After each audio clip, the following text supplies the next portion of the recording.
est favorable au solaire, photovoltaïque, mais pas dans les zones naturelles et pas dans les forêts, d'autant que on est dans une zone qui est extrêmement belle sur le plan des paysages. Quel est l'objet de votre pétition en fait? D'influencer finalement le parc dans le cadre de la modification de sa charte.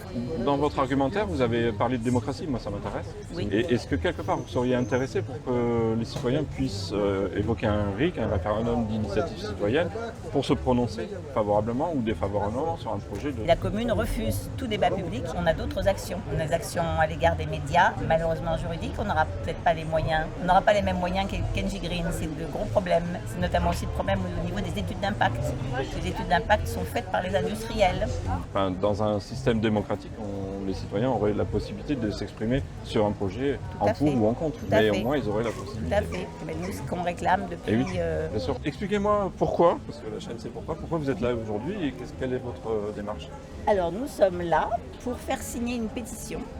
Le but de cette pétition, c'est de faire prendre conscience au parc du Luberon, dont la charte est modifiée et fait l'objet d'une enquête publique, que le projet qu'ils ont de modifier une zone de nature et silence à l'URSS est à la fois un peu caché, non démocratique et surtout dangereux, puisqu'en fait le déclassement de cette zone de nature et silence permettrait l'installation de panneaux photovoltaïques, une zone de 40 hectares déforestés et 17 hectares de construction de panneaux dans une zone qui est une zone, comme vous pouvez le constater, de forêt actuellement, avec tous les gros problèmes qui viennent du fait qu'on détruit les forêts.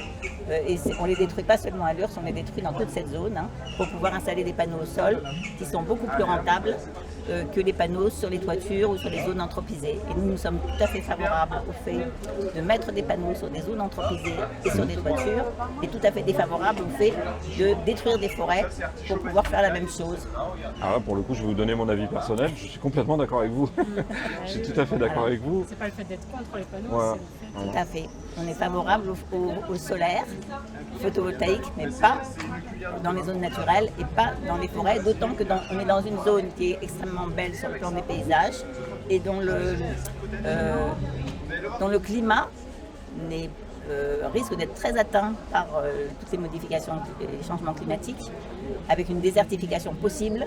Et si jamais on coupe les forêts, eh ben, on va aggraver les phénomènes. Donc ces projets sont des projets à court terme, au moyen terme, mais pas à long terme. D'accord. Et il faut penser aussi, surtout au long terme. Voilà. Donc votre pétition, quel est l'objet de votre pétition en fait? C'est quoi le but?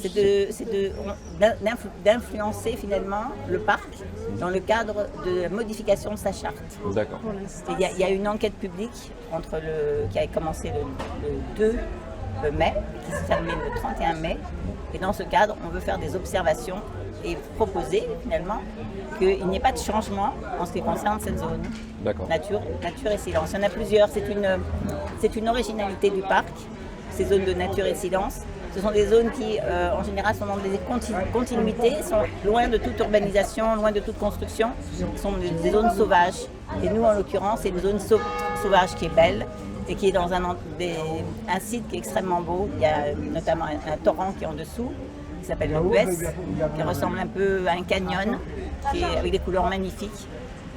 Et bon, tout ça, ça va être modifié si jamais on laisse les choses se faire. Il faut mettre les panneaux solaires sur les parkings des supermarchés, par exemple, pour faire de l'ombre pour les voitures. Ça, ce serait une idée intéressante. Ah bah oui, ça a un petit peu commencé, mais c'est beaucoup plus cher pour les opérateurs, bien sûr. voilà, et pour les enfin, bien sûr, investisseurs. non, ça me paraît pas évident. C'est beaucoup plus cher. Ah, c'est beaucoup plus cher. Oui, d'abord, c'est beaucoup plus petit. Donc le but quand même de ces zones, c'est que ce soit relativement grand. Hein, voilà, et donc c'est assez rentable. D'ailleurs, vous verrez, ce ne sont que des multinationales qui sont à l'origine de ces projets. D'accord.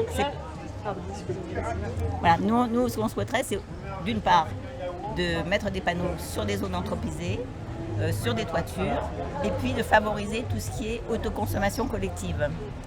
Et ce n'est pas du tout dans cet esprit-là, puisqu'en fait là, le but n'est pas du tout que les habitants profitent de leur électricité, mais que ce soit d'autres zones, par exemple Fos, Marseille, Nice, qui en profitent. Voilà. Alors, dans votre argumentaire, vous avez parlé de démocratie, moi ça m'intéresse. Oui. Vous avez dit que ce n'est pas démocratique. Et est-ce que quelque part vous seriez intéressé pour que les citoyens puissent évoquer un RIC, un référendum d'initiative citoyenne, pour se prononcer favorablement ou défavorablement sur un projet de Alors, ce type? nous demandons tout simplement un débat public. Un débat public? Un débat public à l'échelle de l'URSS. Et on le demande depuis le mois de novembre. D'accord. Voilà. Et la commune refuse tout débat public. Elle refuse même de nous communiquer les documents qu'elle a pourtant soumis, elle, au guichet unique et qui sont déjà à l'état de projet, même si jamais ce n'est pas un projet complètement ficelé. Elle devrait nous le fournir puisque la commission d'accès aux documents administratifs nous dit que c'est des documents qui doivent être fournis et elle ne le fournit pas. Bien sûr. Et donc là, vos leviers d'action, donc ça va être la pétition pour faire... À une pétition, donc ça c'est dans le cadre de l'enquête publique Voilà. Du parc de Luberon. Mais on a d'autres actions aussi. On a des actions à l'égard des médias, hein, et puis on va avoir des actions sans doute malheureusement juridiques. On n'aura peut-être pas les moyens comme c'est NJ Green. On n'aura pas les mêmes moyens qu'NJ Green, c'est de gros problèmes. C'est notamment aussi le problème au niveau des études d'impact.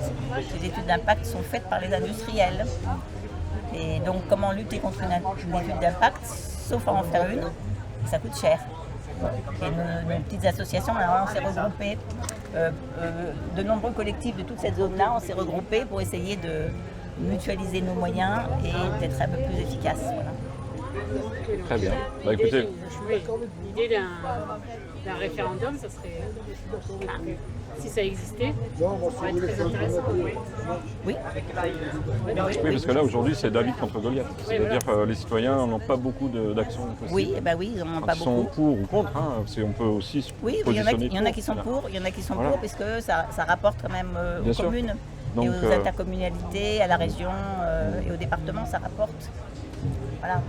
Donc idéalement, si on était dans un système démocratique, les citoyens auraient la possibilité de s'exprimer sur un projet à en pour fait. ou en contre. Tout à Mais fait. au moins ils auraient la Tout possibilité. à fait. Mais nous, ce qu'on réclame depuis. Et oui, bien sûr, parce que là depuis le mois de finalement vous novembre. êtes obligé de mener des actions, Absolument.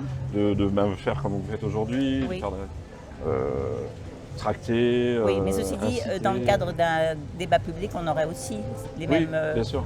Donc voilà. c'est déjà verrouillé à la base, parce que le débat n'existe pas, enfin il est refusé. Ah bah le débat est refusé. D'accord, donc déjà, ça commence mal. On va Ça dire. commence mal, oui. Oui, c'est sûr. Oui, ça commence mal. Ou peut-être ça commence bien, je ne sais pas. Parce que les choses peut-être sont beaucoup plus claires du coup. Et oui, bien sûr, oui. On sait à qui on s'adresse du coup. Exactement. Très bien, tout à fait, merci en tout cas. Merci.